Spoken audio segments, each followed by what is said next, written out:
Saudara yang Tuhan Yesus Kristus kasihi, renungan firman Tuhan pada hari ini terambil dalam Injil Lukas pasal 5, ayat 27, sampai dengan ayat 32, yang mengisahkan tentang Lewi si pemungut cukai mengikut Yesus.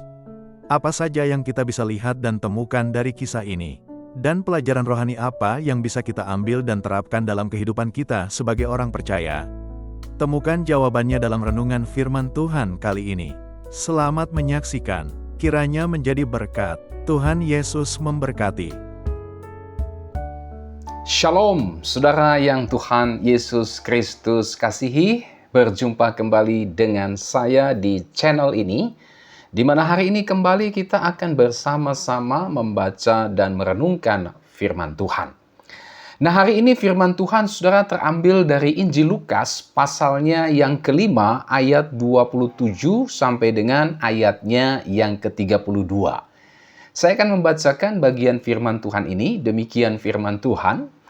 Kemudian ketika Yesus pergi keluar, ia melihat seorang pemungut cukai yang bernama Lewi sedang duduk di rumah cukai. Yesus berkata kepadanya, "Ikutlah aku." Maka berdirilah Lewi dan meninggalkan segala sesuatu lalu mengikut dia. Dan Lewi mengadakan suatu perjamuan besar untuk dia di rumahnya, dan sejumlah besar pemungut cukai dan orang-orang lain turut makan bersama-sama dengan dia. Orang-orang Farisi dan ahli Taurat bersungut-sungut kepada murid-murid Yesus, katanya, "Mengapa kamu makan dan minum bersama-sama dengan pemungut cukai dan orang berdosa?" Lalu jawab Yesus kepada mereka, katanya, "Bukan orang sehat yang memerlukan tabib, tetapi orang sakit. Aku datang bukan untuk memanggil orang benar, tetapi orang berdosa supaya mereka bertobat." Nah, saudara yang Tuhan Yesus Kristus kasihi, demikianlah teks firman Tuhan yang menjadi renungan kita pada hari ini. Dan dari teks firman Tuhan ini kita akan merenungkan di bawah satu tema, Yesus panggil orang berdosa. Saudara yang Tuhan Yesus Kristus kasihi, bagian firman Tuhan ini mengisahkan tentang seorang pemungut cukai yang bernama Lewi mengikut Yesus. Siapa Lewi? Saudara, Lewi adalah nama lain dari Matius, ya.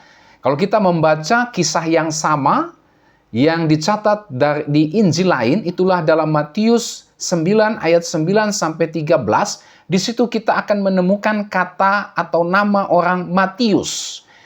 Teks yang ada di Matius 9 sampai dengan ayat 9 sampai dengan ayat 13 ini yang sama dengan Lukas pasal 5 ayat 27 sampai dengan ayat 32, ini menceritakan kisah yang sama.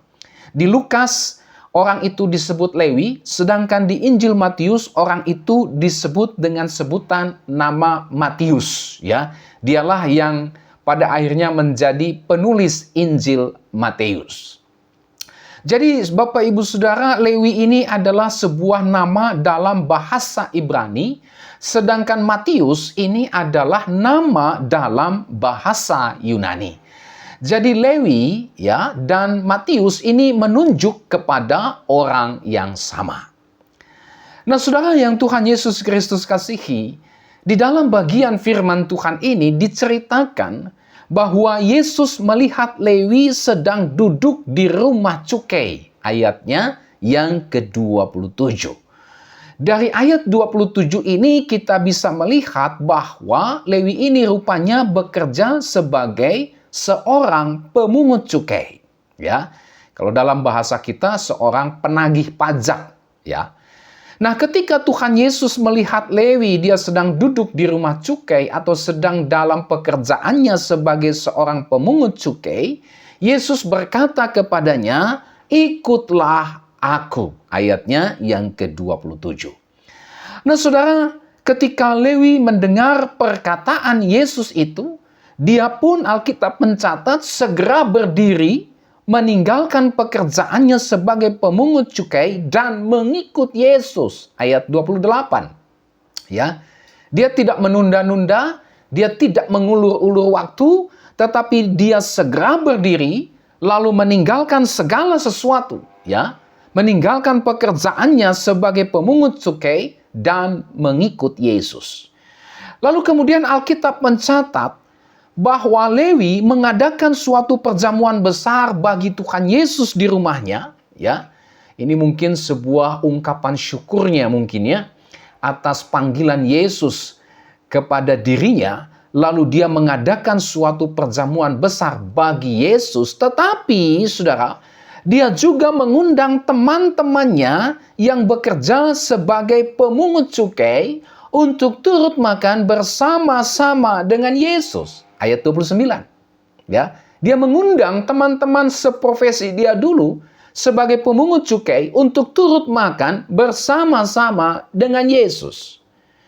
Tetapi saudara, rupanya ada sejumlah orang-orang Farisi dan ahli-ahli Taurat yang melihat peristiwa tersebut. Lalu kemudian Alkitab mencatat mereka bersungut-sungut kepada murid-murid Yesus dikarenakan Yesus yang mereka hormati, yang mereka anggap sebagai guru, yang mereka anggap sebagai orang benar, sebagai orang suci. Loh, kok dia malah turut makan bersama-sama dengan pemungut cukai dan orang berdosa? Ayatnya yang ke-30. Ya, mereka bersungut-sungut. Saudara, pada masa itu, para pemungut cukai ini dianggap sebagai orang berdosa. Ya, oleh orang-orang Farisi dan ahli-ahli Taurat, juga oleh masyarakat pada umumnya. Mengapa? Pertama, karena para pemungut cukai atau penagih pajak ini, mereka ini adalah orang-orang yang memperkaya diri mereka sendiri dengan cara menipu, memeras, merampas masyarakat. Ya, mereka menagih pajak kepada masyarakat melebihi yang seharusnya dibayar oleh masyarakat, sehingga kelebihan tersebut pada akhirnya masuk ke dalam kantong mereka sendiri. Ya, mereka memperkaya diri, ya, dengan menagih pajak melebihi dari apa yang sudah ditetapkan oleh pemerintah Romawi pada waktu itu. Sehingga dengan demikian kelebihan yang mereka dapat, ya, yang sebenarnya merupakan sebuah pemerasan, ya, itu masuk ke dalam kantong mereka sendiri. Memperkaya diri mereka sendiri dengan cara apa? Merampas, ya, menipu, ya, memeras masyarakat yang ada di sekitar mereka. Yang kedua, saudara, para pemungut cukai ini, mereka memperkaya diri mereka sendiri juga dengan menerima suap dari orang-orang kaya yang tidak mau membayar pajak sebagaimana mestinya. Ya, ya biasa, karena orang kaya pajaknya tentu besar, bukan? Nah, karena orang kaya ini tidak mau membayar pajak yang cukup besar itu, lalu mereka menyuap para pemungut cukai itu sehingga ya orang-orang kaya ini pada akhirnya tidak lagi membayar pajak dengan jumlah yang cukup besar karena mereka menyuap para pemungut cukai ini.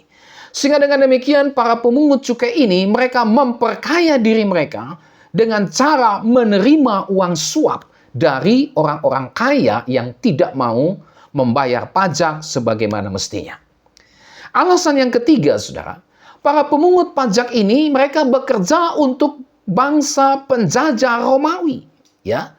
Sehingga dengan demikian mereka dianggap oleh masyarakat orang Yahudi sebagai penipu, ya, pemeras orang-orang sebangsanya dan juga dianggap sebagai pengkhianat bangsa mereka karena mereka menjadi antek-antek penjajah Romawi, ya.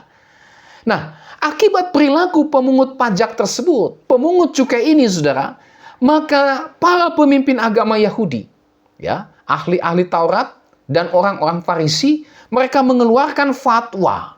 Mereka mengeluarkan hukum melarang para pemungut cukai ini memasuki sinagoge. Ya, apa itu sinagoge? Sinagoge ini, saudara, adalah rumah ibadah orang Yahudi. Ya, dikeluarkan fatwa bahwa para pemungut cukai ini dilarang untuk masuk ke dalam rumah ibadah, ya, dilarang masuk ke dalam gereja kalau dalam bahasa kita sekarang, ya. Bukan hanya itu, Ya, para pemimpin agama Yahudi ini, mereka menganggap para pemungut cukai ini sebagai najis, ya. Bahkan menyamakan mereka dengan binatang yang najis dan mengelompokkan mereka dalam golongan para perampok dan pembunuh, ya. Para pemimpin agama Yahudi ini, mereka menstigmatisasi, mencap, melabeli para pemungut cukai ini sebagai para pendosa. Nah, inilah yang menjadi latar belakang mengapa orang-orang Farisi ini, saudara, bersungut-sungut kepada murid-murid Yesus, dikarenakan Yesus makan bersama dengan para pemungut cukai, ya. Semua masyarakat umum pada waktu itu tahu bahwa ada fatwa, ada hukum yang sudah dikeluarkan yang isinya adalah haram, najis hukumnya jika bergaul, apalagi memasuki rumah para pemungut cukai, apalagi kalau makan bersama-sama para pemungut cukai.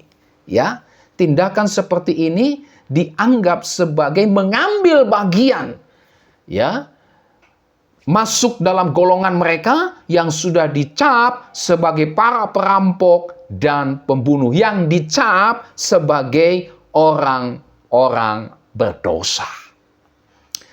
Nah, saudara yang Tuhan Yesus Kristus kasihi, menanggapi persungutan orang-orang Farisi dan ahli-ahli Taurat ini, ya, Tuhan Yesus memberikan sebuah ilustrasi.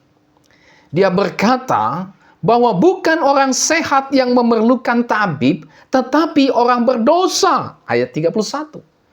Yang maknanya dijelaskan dalam ayat 32, di mana Yesus berkata bahwa dia datang bukan untuk memanggil orang benar, tetapi orang berdosa supaya mereka bertobat. Ayatnya yang ke-32.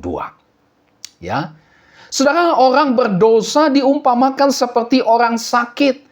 Dan tentu saja orang sakit membutuhkan tabib, membutuhkan dokter supaya bisa sembuh dari penyakitnya. Dan Yesus digambarkan sebagai seorang tabib yang datang untuk melepaskan, untuk membawa kesembuhan kepada orang berdosa dari penyakitnya. Itulah dosa dan kutuk dosa, sehingga orang berdosa tersebut pada akhirnya bisa sembuh dari sakitnya tersebut. Artinya orang berdosa pada akhirnya bertobat dari dosa-dosanya. Orang berdosa tersebut pada akhirnya dilepaskan, diselamatkan dari kuasa dan kutuk dosa, dan mengalami hidup yang kekal oleh karena Kristus, bersama dengan Kristus. Nah, saudara, inilah seluruh kisah yang kita bisa lihat di dalam bagian firman Tuhan ini.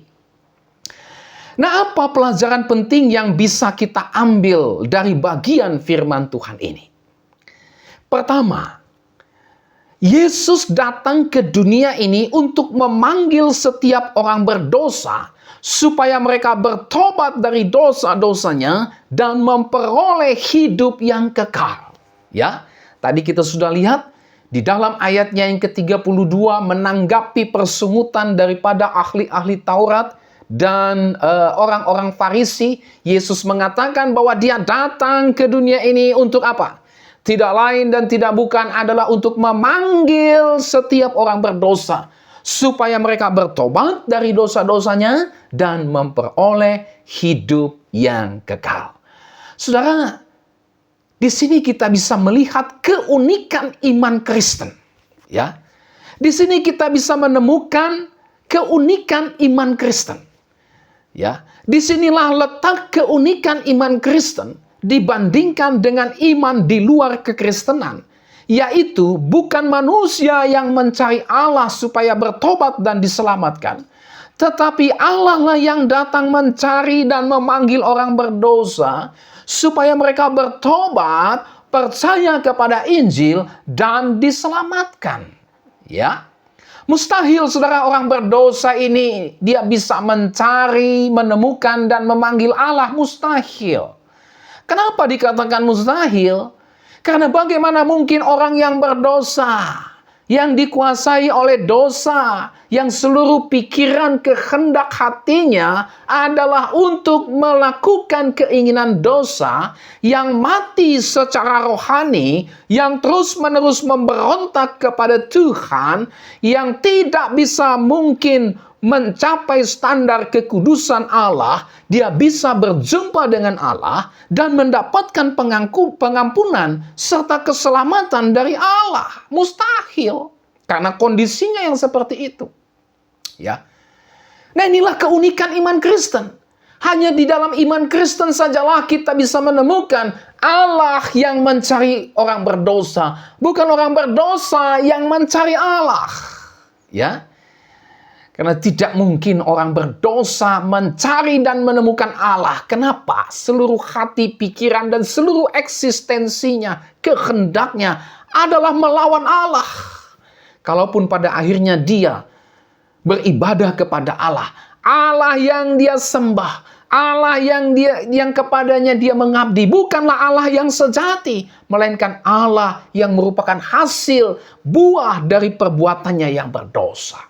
Tidak mungkin orang berdosa ini bisa menemukan Allah yang sejati. Karena Allah yang sejati adalah Allah yang datang mencari manusia, yang menyatakan dirinya kepada manusia melalui satu pribadi.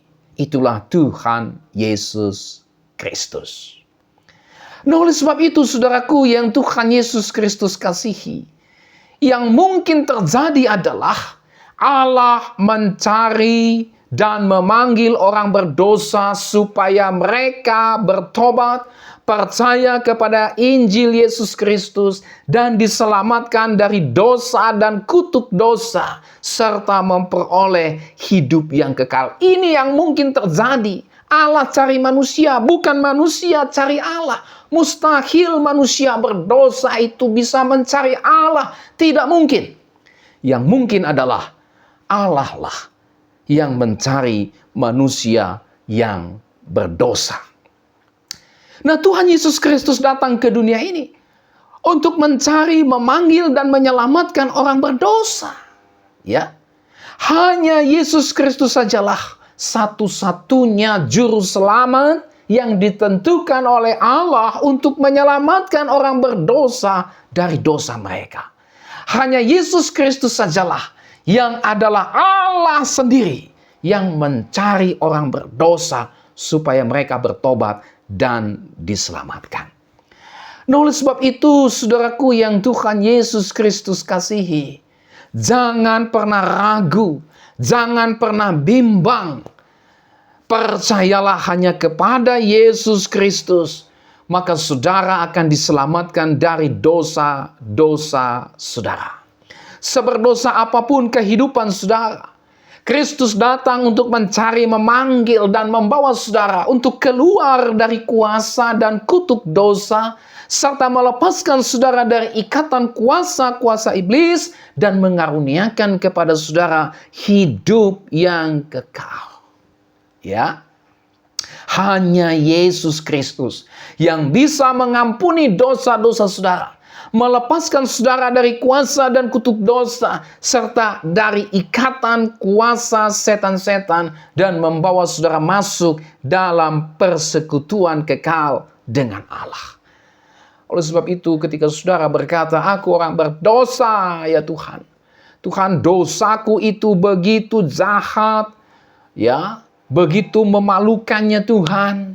Aku sebenarnya tidak layak Tuhan, aku malu untuk berjumpa dengan Tuhan. Aku orang berdosa yang tidak layak untuk diampuni oleh Tuhan.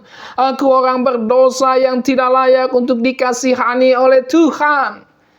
Saudara, kepada saudaralah Tuhan Yesus diutus. Firman Tuhan berkata dalam Yesaya 1 ayat 18. Marilah baiklah kita berperkara. Firman Tuhan. Sekalipun dosamu merah seperti kirmisi, akan menjadi putih seperti salju. Sekalipun berwarna merah seperti kain kesumba, akan menjadi putih seperti bulu domba. Inilah janji Tuhan. Ya, sebejat apapun dosa saudara, ya, semerah apapun dosa saudara, Tuhan bisa mengampuni saudara. Tuhan bisa melepaskan saudara dari ikatan dosa dan menjadikan saudara ciptaan baru. Ya. Alkitab juga berkata dalam 1 Yohanes 1 ayat 9, jika kita mengaku dosa kita, maka Dia adalah setia dan adil, sehingga Ia akan mengampuni segala dosa kita dan menyucikan kita dari segala kejahatan. Ya, waktu saudara datang kepada Tuhan, menyadari dosa dan ketidakmampuan saudara, kemustahilan saudara untuk menyelamatkan diri saudara dengan kekuatan saudara, saudara datang kepada Tuhan dan percaya bahwa Yesus Kristus sajalah yang bisa membebaskan saudara dari kuasa dan kutuk dosa. Maka Alkitab berkata, kalau saudara mengaku dosa, maka Tuhan Yesus setia dan adil. Dia akan mengampuni dosa saudara dan menyucikan saudara dari segala kejahatan. Saudara akan dibaharui, saudara akan disucikan, saudara akan dikuduskan dari dosa-dosa saudara. Kemudian Wahyu 3 ayat 20, Alkitab berkata, lihat, aku berdiri di muka pintu dan mengetok. Jikalau ada orang yang mendengar suaraku dan membukakan pintu, aku akan masuk mendapatkannya. Dan aku makan bersama-sama dengan dia, dan ia bersama-sama dengan aku. Mungkin Tuhan sedang mengetuk hati saudara. Mungkin saudara berkata, saya orang berdosa Tuhan. Dan saya tidak tahu harus berbuat apa dengan dosa saya ini. Saya tahu saya pasti binasa dengan dosa saya ini. Ada kabar baik. Tuhan Yesus datang untuk mencari dan menyelamatkan saudara. Oleh sebab itu, percayalah kepada Yesus, bertobatlah dari dosa-dosa saudara, datanglah kepada Yesus, percayalah kepada Yesus, mohon pengampunan dari Yesus, serahkan hidupmu kepada Yesus, maka Yesus akan mengubah seluruh kehidupanmu, mengampuni dosamu, mengubah hidupmu, memperbaharui hidupmu, menjadikan engkau ciptaan baru, engkau akan keluar dari kuasa dan kutuk dosa, dan engkau akan menjadi anak-anak Tuhan, menikmati persekutuan kekal dengan Tuhan. Ini terjadi kalau saudara percaya kepada Yesus. Kenapa? Karena Yesus datang ke dunia ini untuk memanggil setiap orang berdosa, supaya saudara dan saya bertobat dari dosa-dosa kita dan memperoleh hidup yang kekal. Amin. Pelajaran kedua, saudara, yang kita bisa lihat dari bagian firman Tuhan ini adalah sikap yang benar terhadap orang berdosa. Ya. Seperti apa sikap yang benar terhadap orang berdosa? Di sini kita bisa melihat sikap yang benar terhadap orang berdosa adalah bukan menjauhi atau mengucilkan mereka, tetapi memanggil mereka, membawa mereka, menuntun mereka untuk datang kepada Yesus Kristus supaya mereka bertobat dari dosa-dosanya dan diselamatkan. Ya.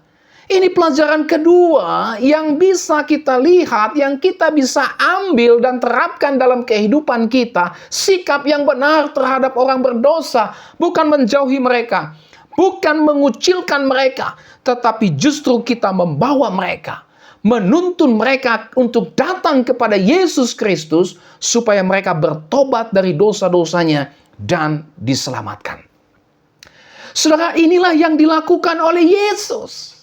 Ya, Yesus datang ke perjamuan makan yang dilakukan oleh Lewi yang juga dihadiri oleh banyak para pemungut cukai.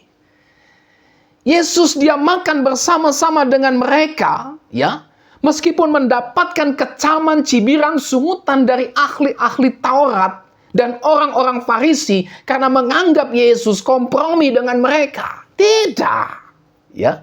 Yesus turut makan bersama-sama dengan orang berdosa. Dan di dalam perjamuan makan itulah Yesus punya kesempatan untuk memberitakan Injil kepada mereka. Untuk memanggil mereka supaya mereka bertobat, percaya kepada Yesus dan diselamatkan. Nah, saudara, apa yang dilakukan oleh Yesus ini, saudara, menunjukkan dengan jelas kepada kita bahwa dia tidak menjauhi atau mengucilkan orang berdosa seperti yang dilakukan oleh ahli-ahli Taurat dan orang-orang Farisi. Karena mereka menganggap diri mereka lebih benar, lebih suci dari para pemungut cukai ini. Yesus tidak seperti itu. Yesus datang menghadiri jamuan makan yang dibuat oleh Lewi, ya, di mana dia punya kesempatan untuk memberitakan Injil kepada mereka, supaya mereka bertobat dan diselamatkan. Ya. Yesus tidak menjauhi mereka, Yesus tidak mengucilkan mereka, Yesus tidak menutup pintu terhadap mereka, Yesus tidak membuang mereka seperti yang dilakukan oleh ahli-ahli Taurat dan orang Farisi. Tidak, tetapi Yesus panggil mereka supaya mereka bertobat dan diselamatkan. Inilah juga saudara yang dilakukan oleh Lewi, ya, mantan pemungut cukai itu. Ini juga dilakukan oleh Lewi, mantan pemungut cukai itu, saudara. Waktu dia bertobat dari dosa-dosanya, waktu dia mendengar panggilan Yesus dan mengambil keputusan untuk meninggalkan segala sesuatunya, artinya meninggalkan kehidupannya yang lama dalam kegelapan dosa, percaya dan mengikut Yesus, dia justru tidak menjauhi rekan-rekannya yang dulu seprofesi dengan dia sebagai pemungut cukai atau mengucilkan teman-temannya tersebut seperti yang dilakukan oleh orang-orang Farisi dan ahli-ahli Taurat. Tidak, tetapi dia justru mengundang, dia justru memanggil, dia justru mengajak, membawa teman-temannya tersebut melalui perjamuan makan yang dia adakan supaya mereka, teman-temannya yang dulu seprofesi sebagai pemungut cukai, bisa mendengar panggilan Yesus atas mereka. Bisa berjumpa dengan Yesus dan mengalami pertobatan dan keselamatan kekal di dalam Yesus Kristus. Nah saudara, inilah dua sikap yang kita bisa lihat dari Yesus dan juga dari Lewi. Yesus bukan mengucilkan orang berdosa, bukan memusuhi orang berdosa, bukan menutup pintu keselamatan bagi orang berdosa. Demikian pula yang dilakukan oleh Lewi. Yesus dan Lewi memanggil mereka supaya bertobat, percaya kepada Yesus. Tidak seperti yang dilakukan oleh ahli-ahli Taurat dan orang-orang Farisi yang senang kalau mereka itu binasa, yang tidak suka kalau mereka itu bertobat dari dosa-dosanya. Ya. Nah saudara yang Tuhan Yesus Kristus kasihi, pelajaran penting yang bisa kita ambil dari bagian ini, itulah sikap yang benar terhadap orang berdosa, terhadap saudara seiman kita yang jatuh dalam dosa. Bukan mengucilkan mereka, bukan memusuhi mereka, apalagi menjauhi mereka, apalagi mengeluarkan mereka dari gereja, menutup pintu pertobatan bagi mereka. Tidak. Mari kita teladani apa yang dilakukan oleh Yesus dan Lewi. Panggil mereka, bawa mereka kepada Yesus supaya mereka bertobat dan diselamatkan. Ya. Sebagai orang yang beriman kepada Kristus, sebagai orang yang sudah menerima belas kasihan Kristus, ya, kita pun juga tentu harus meneladani, mencontoh sikap, perbuatan yang dilakukan oleh Yesus dan Lewi ini. Sikap kita terhadap orang yang berdosa, terhadap mereka yang terhilang, terhadap mereka yang jatuh dalam dosa, adalah bukan menjauhi atau mengucilkan mereka oleh karena merasa diri kita yang paling benar dan yang paling suci, saudara. Tidak. Bukan itu sikap yang benar. Sikap yang benar adalah seperti yang dicontohkan, diteladankan, dilakukan oleh Yesus dan Lewi. Itulah memanggil, membawa orang berdosa itu kepada Yesus Kristus supaya mereka bertobat dari dosa-dosanya. Inilah sikap yang benar yang harus kita miliki sebagai orang yang telah menerima belas kasihan Yesus. Kita juga dulu adalah orang berdosa yang sama brengseknya dengan para pemungut cukai itu. Ya, tetapi Allah berbelas kasihan mencari dan menyelamatkan kita. Apa yang dicontohkan, diteladankan oleh Yesus dan Lewi, inilah juga yang harus kita lakukan. Bukan mengucilkan orang berdosa, tapi bawa mereka, panggil mereka, tuntun mereka kepada Yesus supaya mereka bertobat dari dosa-dosanya. Saudara, kalau kita menjauhi, mengucilkan mereka yang terhilang, mereka yang tersesat, dan mereka yang jatuh dalam dosa oleh karena kita merasa diri kita lebih benar, lebih suci dari mereka, maka Kita tidak ada bedanya dengan orang-orang Farisi dan ahli-ahli Taurat yang merasa dirinya paling benar, merasa dirinya paling suci, tetapi sebenarnya adalah orang-orang yang paling berdosa. Ya. Kalau kita baca Matius 23 ayat 1 sampai 36, di situ kita bisa menemukan kecaman Yesus terhadap ahli-ahli Taurat dan orang-orang Farisi. Ya, di mana salah satu kecaman Yesus itu adalah, celakalah engkau ahli-ahli Taurat dan orang-orang Farisi, karena engkau menutup pintu sorga bagi mereka yang berdosa. Ya, menutup. Tidak suka orang berdosa itu memperoleh keselamatan. Kalau kita menjauhi, menghina, serta mengucilkan mereka yang terhilang, mereka yang tersesat dan yang jatuh dalam dosa, oleh karena merasa diri kita lebih benar, lebih suci dari mereka, maka ketahuilah, sesungguhnya kita tidak akan dibenarkan oleh Allah. Sama seperti orang Farisi yang tidak dibenarkan Allah karena merasa dirinya lebih suci, lebih benar, mengejek orang pemungut cukai yang bertobat dan merendahkan dirinya di hadapan Tuhan, memohon pengampunan atas dosa-dosanya. Lukas 18 ayat 9 sampai 14. Mari kita lihat dulu saudara bagian firman Tuhan ini supaya kita semua diberkati, ya. Injil Lukas pasalnya yang ke-18 ayat 9 sampai dengan ayatnya yang ke-14. Demikian firman Tuhan. Dan kepada beberapa orang yang menganggap dirinya benar dan memandang rendah semua orang lain, ya, Yesus mengatakan perumpamaan ini. Ada dua orang pergi ke bait Allah untuk berdoa. Yang seorang adalah Farisi dan yang lain pemungut cukai. Orang Farisi itu berdiri dan berdoa dalam hatinya begini. Ya Allah, aku mengucap syukur kepadamu karena aku tidak sama seperti semua orang lain.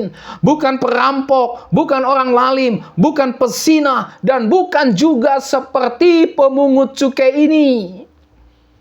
Ya, aku berpuasa 2 kali seminggu. Aku memberikan 1/10 dari segala penghasilanku. Aku bukan seperti pemungut cukai ini.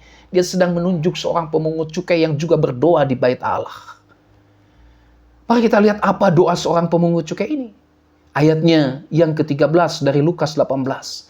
Tetapi pemungut cukai itu berdiri jauh-jauh. Bahkan ia tidak berani menengadah ke langit.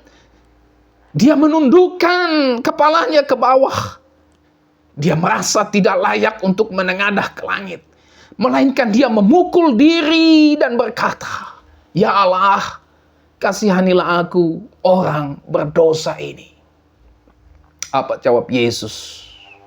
Aku berkata kepadamu, orang ini, si pemungut cukai yang bertobat dan menyadari dosa-dosanya, yang memohon pengampunan belas kasihan Tuhan, dia pulang ke rumahnya sebagai orang yang dibenarkan Allah. Dan orang lain itu, kata Yesus. Siapa orang lain itu? Orang Farisi itu. Yang merasa dirinya benar dengan prestasi-prestasi rohaninya. Orang itu tidak dibenarkan oleh Allah. Sebab barang siapa meninggikan diri, kata Yesus, ia akan direndahkan. Dan barang siapa merendahkan diri, dia akan ditinggikan. Siapa yang menganggap dirinya benar akan direndahkan. Siapa yang memandang rendah semua orang lain akan direndahkan. Semua orang yang memandang dirinya lebih benar, lebih suci dari orang lain, yang memamerkan semua prestasi rohaninya kepada Tuhan, Alkitab berkata, Yesus berkata, orang ini tidak dibenarkan oleh Allah. Tak peduli seberapa besar prestasi keagamaan orang itu. Alkitab mencatat, kalau kau sombong dengan semua itu, kalau kau justru merendahkan orang berdosa yang bertobat kepada Tuhan, kalau kau justru menutup pintu kepada orang yang berdosa untuk bertobat, maka Alkitab berkata, orang ini tidak dibenarkan Allah. Sebaliknya, pemungut cukai yang bahkan untuk menengadah ke langit pun tidak berani karena merasa dirinya najis, berdosa, tidak layak di hadapan Tuhan. Dia memohon belas kasihan Tuhan. Yesus memberikan sebuah janji, Yesus memberikan sebuah berkat kepada dia. Orang ini dibenarkan oleh Allah. Ya. Saudara, inilah sikap yang benar yang harus kita miliki sebagai orang yang sudah menerima belas kasihan Tuhan. Ya, semua kehidupan rohani kita, keselamatan yang kita punya, kehidupan kita bersama dengan Kristus, ketaatan kita kepada Kristus, pelayanan kita kepada Kristus, bukan sebuah prestasi yang kita bisa banggakan di hadapan Tuhan. Apalagi kita jadikan itu untuk merendahkan orang lain, apalagi untuk mengusir, ya, untuk tidak punya belas kasihan kepada orang berdosa. Maka sesungguhnya jangan-jangan kita sebenarnya orang yang belum dibenarkan oleh Tuhan. Ya, hati-hati saudara. Masih saja ada atau masih saja terjadi saudara di dalam gereja. Terjadi ini. Masih ada ini dalam gereja.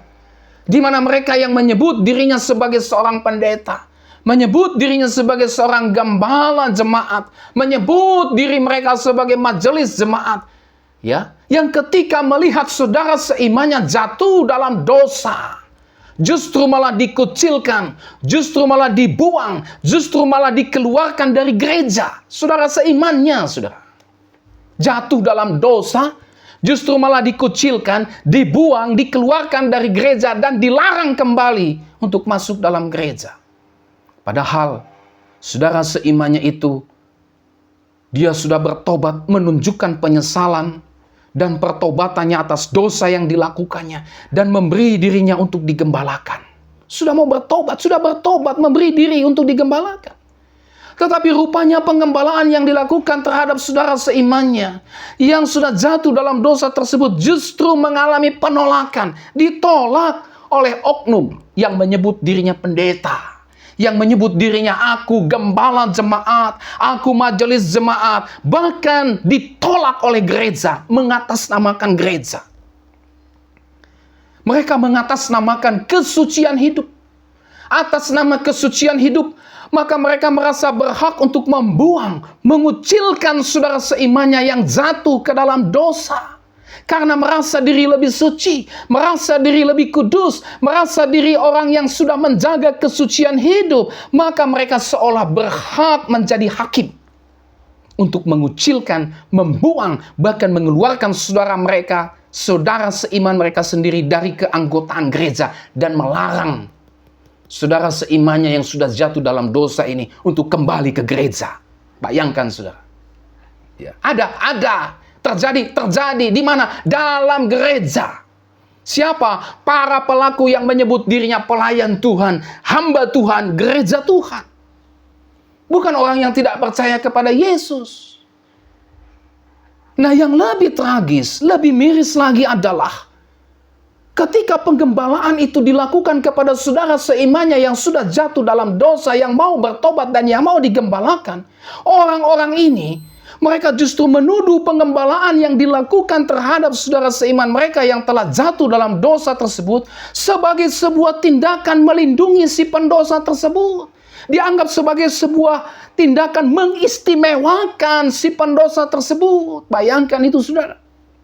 Ya, mereka menuduh penggembalaan yang dilakukan terhadap saudara seimannya yang jatuh dalam dosa tersebut dianggap sebagai sebuah bentuk pelarian dari dosa yang telah diperbuat oleh saudara seimannya tersebut.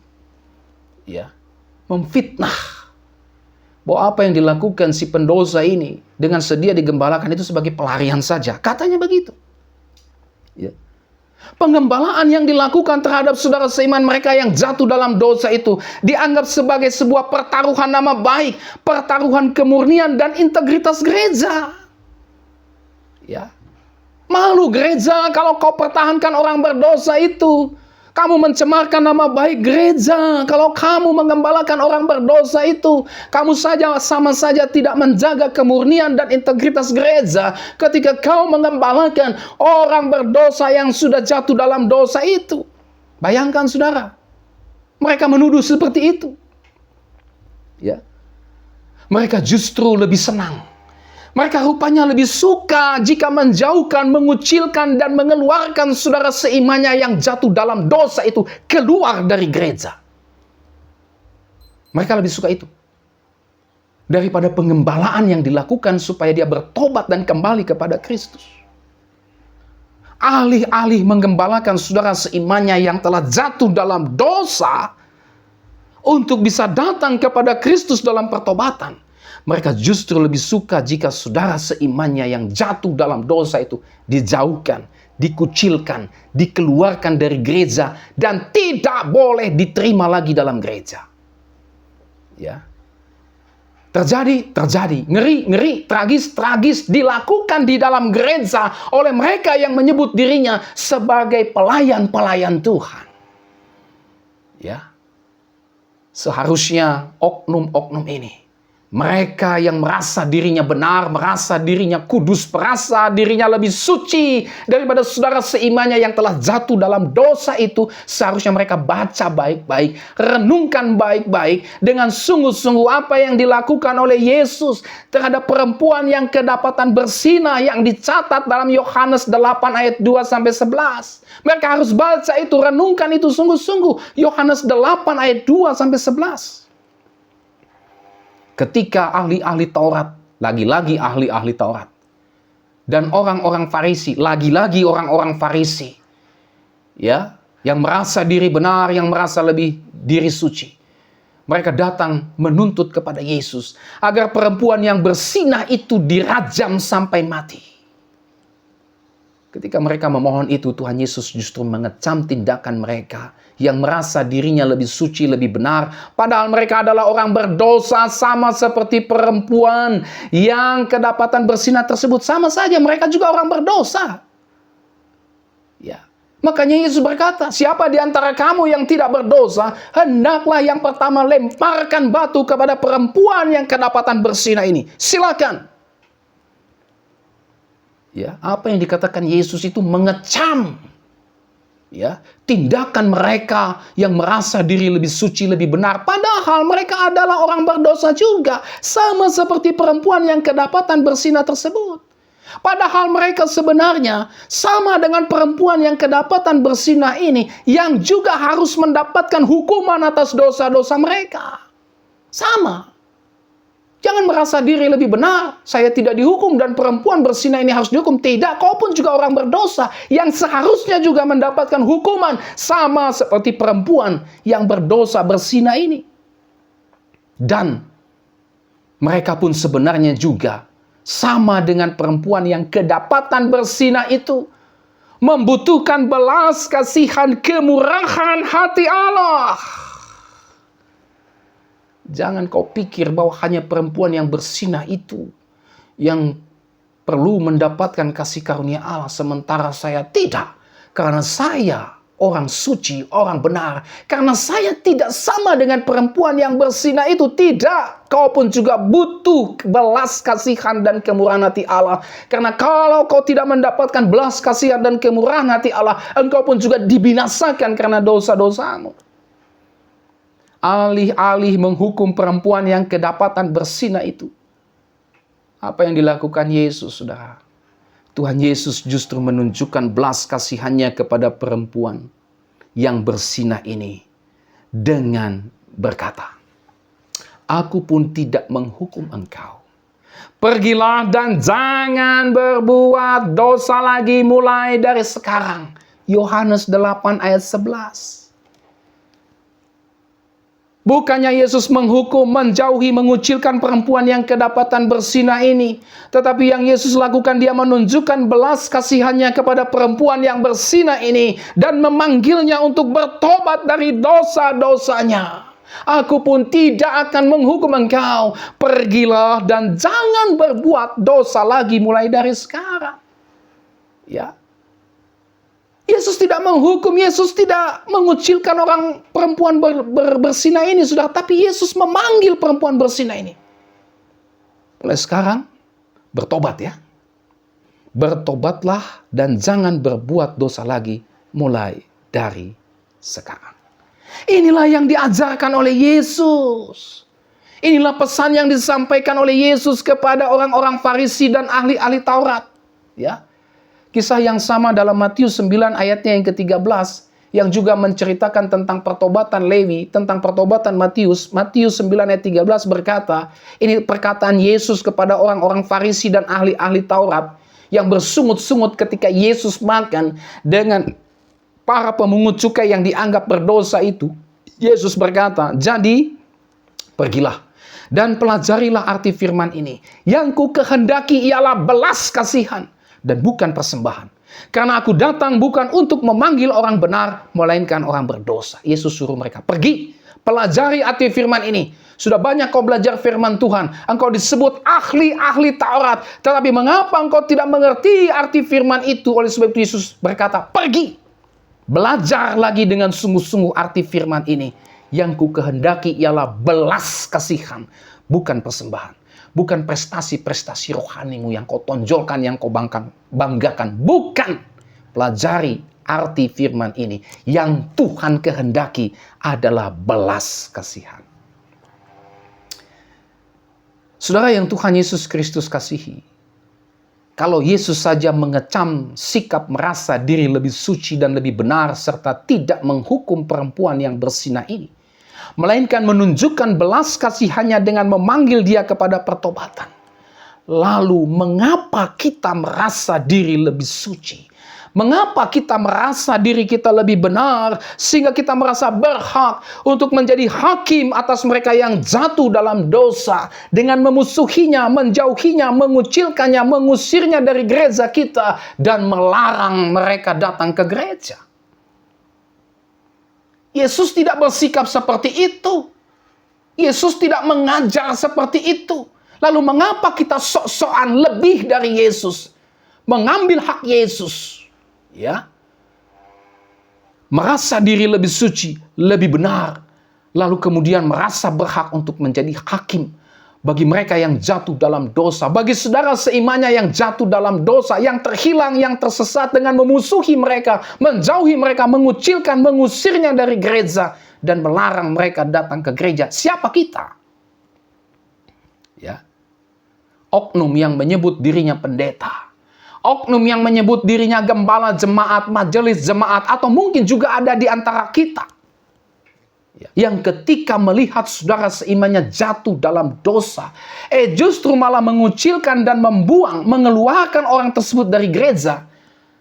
Maka ayo deh, balik lagi deh belajar firman Tuhan. Ya, engkau belum sungguh-sungguh untuk memahami isi hati Tuhan. Engkau mungkin belum tahu apa maksud dan kedatangan Yesus. Dia tidak mencari orang benar. Karena tidak ada seorang pun yang benar.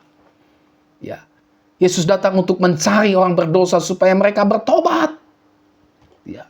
Kalau kita masih merasa diri benar, lalu kemudian menjadi orang yang merasa lebih suci dan berhak untuk mengucilkan, membuang, mengeluarkan saudara seiman kita, orang berdosa, yang jatuh dalam dosa, keluar dari gereja, maka kita harus belajar lagi apa yang difirmankan Yesus dalam Lukas 15 ayat yang ke-7. Di situ dikatakan, aku berkata kepadamu, demikian juga akan ada sukacita di sorga karena satu orang berdosa yang bertobat lebih daripada sukacita karena 99 orang benar yang tidak memerlukan pertobatan. Coba renungkan firman Tuhan ini baik-baik, saudara. Ya, renungkan firman Tuhan ini baik-baik. Bahwa ternyata ada sukacita di sorga karena satu orang berdosa. Karena satu saudara seimanmu yang jatuh dalam dosa lalu bertobat dari dosa-dosanya. Alkitab mengatakan, Yesus berkata akan ada sukacita di sorga. Dan sukacita itu lebih besar. Sekali lagi, sukacita dari orang yang bertobat, dari saudara seimanmu yang jatuh dalam dosa dan bertobat, terjadi sukacita di sorga, dan sukacita itu lebih besar daripada sukacita. Karena 99 orang benar yang tidak memerlukan pertobatan. Ya. Lebih besar sukacita orang yang bertobat dari dosa daripada sukacita karena 99 orang benar yang tidak memerlukan pertobatan. Jadi jangan sombong. Ya. Jangan kau merasa lebih hebat dari saudara seimanmu yang jatuh dalam dosa, dari orang-orang yang masih hidup dalam dosa dan kegelapan. Engkau merasa sombong, merasa lebih benar, lalu merasa bahwa sorga bersukacita karena engkau sudah merasa menjadi benar. Tidak. Ya. Camkan firman Tuhan ini baik-baik. Saya katakan sekali lagi, saya sampaikan sekali lagi, aku berkata kepadamu, demikian juga akan ada sukacita di sorga karena satu orang berdosa yang bertobat, lebih daripada sukacita karena 99 orang benar yang tidak memerlukan pertobatan. Sukacita karena orang berdosa bertobat, karena saudara seimanmu yang jatuh dalam dosa dan bertobat, itu sukacitanya lebih besar daripada sukacita 99 orang benar yang tidak memerlukan pertobatan. Kemudian dalam Matius 18 ayat 14, demikian juga Bapamu yang di sorga tidak menghendaki supaya seorang pun dari anak-anak ini hilang. Dia tidak menghendaki saudara seiman kita yang jatuh dalam dosa terhilang. Itu sebabnya dia cari. Dia utus Yesus untuk cari dan menyelamatkan yang hilang. Bukannya membiarkan mereka terhilang, mengusirnya dari gereja, dan membiarkan mereka terhilang. Bukan. Ya. Bapa di sorga menghendaki pertobatan dari yang terhilang. Bukan membuang. Kok hari ini gereja membuang mereka yang terhilang. Yesus cari yang terhilang, gereja buang orang yang terhilang. Coba saudara, bayangkan itu. Yesus cari orang yang terhilang, orang yang tersesat, dia cari supaya dapat bertobat. Gereja justru membuang orang yang terhilang, membuang orang yang tersesat. Bukan mencari dan menyelamatkan mereka, tapi dibuang dari gereja, dijauhkan dari gereja. Engkau tidak layak masuk gereja kami. Saudara, jika pertobatan mereka yang berdosa adalah kehendak Bapa, kehendak Kristus, kehendak Roh Kudus, serta merupakan sukacita di sorga, lalu mengapa kita justru menjauhi, mengucilkan, serta membuang mereka keluar dari gereja dan melarang mereka untuk datang kembali ke gereja? Mengapa? Siapa kita? Bukankah kita seharusnya panggil mereka untuk datang kepada Kristus sehingga mereka bertobat dan diselamatkan oleh Kristus? Bukankah gereja kita adalah gereja yang disebut juga gereja misi, memanggil orang berdosa untuk bertobat dan percaya kepada Kristus?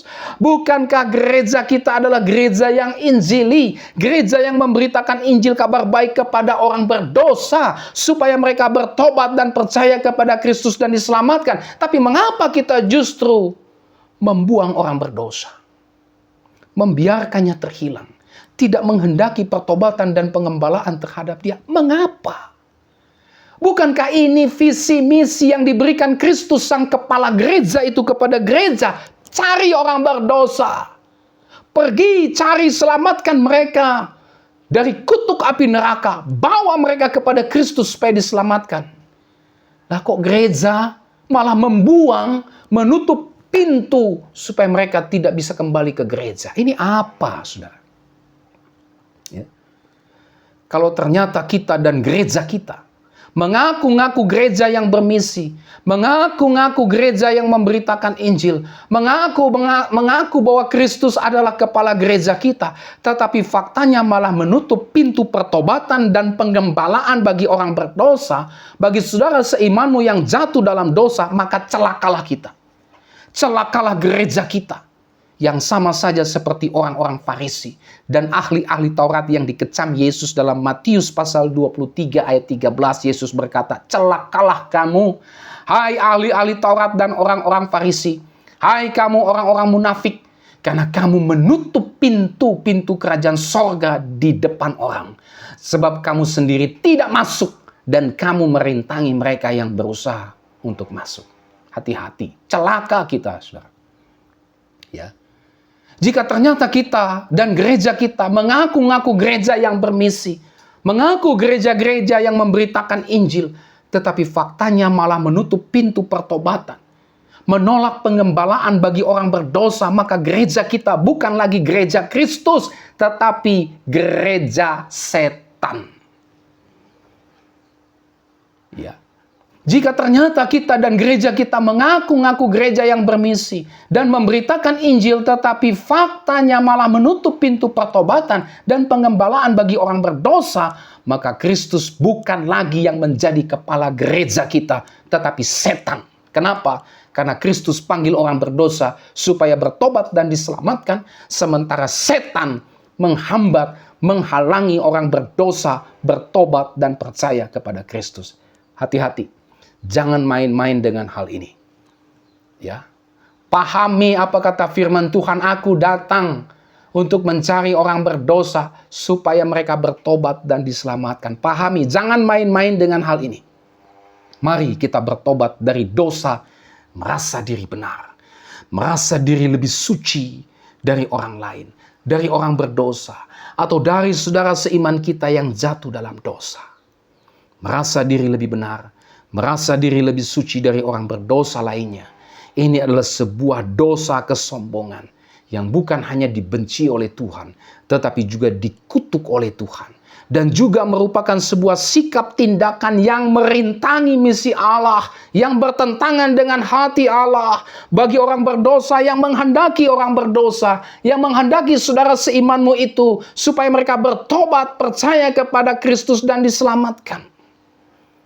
Ingatlah bahwa semua kita ini adalah orang berdosa yang layak untuk dihukum dan membutuhkan belas kasihan Allah.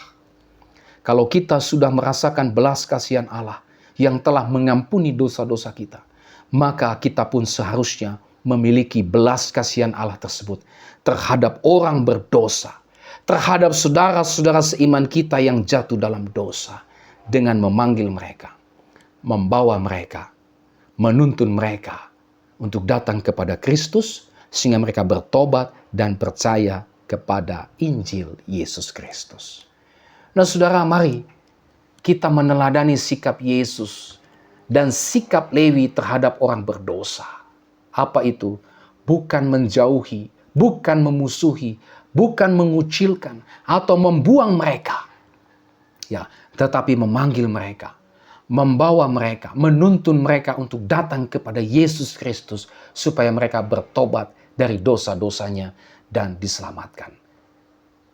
Kita tidak lebih baik dari mereka. Kita sama-sama orang berdosa. Kita sama-sama membutuhkan belas kasihan Tuhan. Dan sebagai orang yang sudah menerima belas kasihan Tuhan, seharusnya kita juga memiliki belas kasihan Kristus terhadap mereka yang masih hidup dalam kegelapan dosa dan terhadap saudara-saudara seiman kita yang jatuh dalam dosa. Bukan membencinya, bukan mengucilkannya, bukan memusuhinya, bukan menjauhinya, apalagi sampai menutup pintu pertobatan bagi mereka, menutup pintu gereja kita terhadap mereka, membuang mereka, membiarkan mereka terhilang dan tersesat. Bukan. Ya, perbuatan ini adalah perbuatan Farisi, ahli Taurat. Perbuatan ini adalah perbuatan setan yang tidak suka orang berdosa bertobat. Ya, mari kita meneladani sikap Yesus. Panggil orang berdosa, tuntun orang berdosa, gembalakan orang berdosa, saudara seimanmu yang jatuh dalam dosa, bawa kepada Yesus supaya mereka dapat bertobat dari dosa-dosanya dan diselamatkan. Nah saudara, inilah dua pelajaran penting yang kita bisa lihat dari renungan firman Tuhan pada hari ini. Pertama, Yesus datang untuk mencari orang berdosa. Dia datang untuk menyelamatkan saudara dan saya. Percayalah kepada Dia. Hanya Dia yang bisa menyelamatkan saudara dan saya dari dosa-dosa kita. Dan yang kedua, miliki sikap yang benar terhadap orang berdosa, terhadap saudara seiman kita yang jatuh dalam dosa, seperti yang diteladankan oleh Yesus dan Lewi.